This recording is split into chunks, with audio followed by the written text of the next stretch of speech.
On va maintenant illustrer l'eltegol, expiration lente totale, glotte ouverte en décubitus latéral.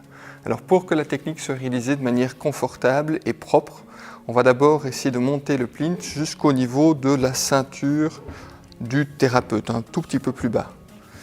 Donc ici ça doit correspondre à ma position, c'est très bien. Ensuite on va demander à notre patient de venir se reculer jusqu'au niveau du bord du plinth. Très bien. La main caudale, elle va venir glisser en dessous du flanc. On va demander à notre patient de juste laisser passer notre main. Et ensuite, en se redressant, finalement ici c'est un tout petit peu trop haut, pour moi, parfait. En se redressant, on va avoir un bon appui au niveau de l'avant-bras en regard du nombril de mon patient. La main crâniale, elle va agir sur le grille thoracique, supralatéral, et la main va suivre le mouvement costal. Disons que les doigts vont dans l'orientation parallèle des cuisses.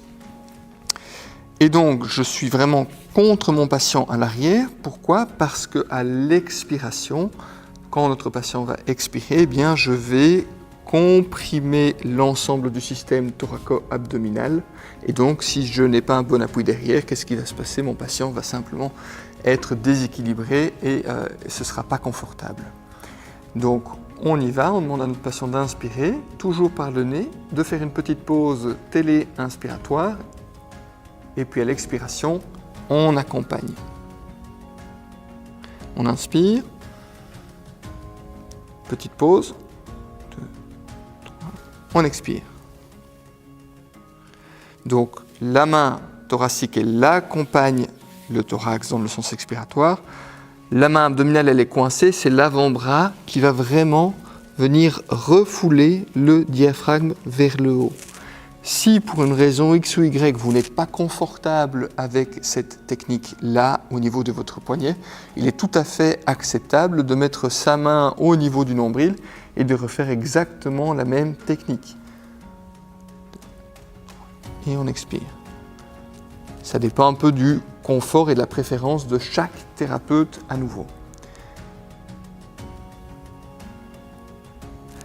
Rappelez-vous que dans cette technique-là, le poumon que l'on va travailler, c'est le poumon infralatéral. Il ventile mieux que le poumon supralatéral.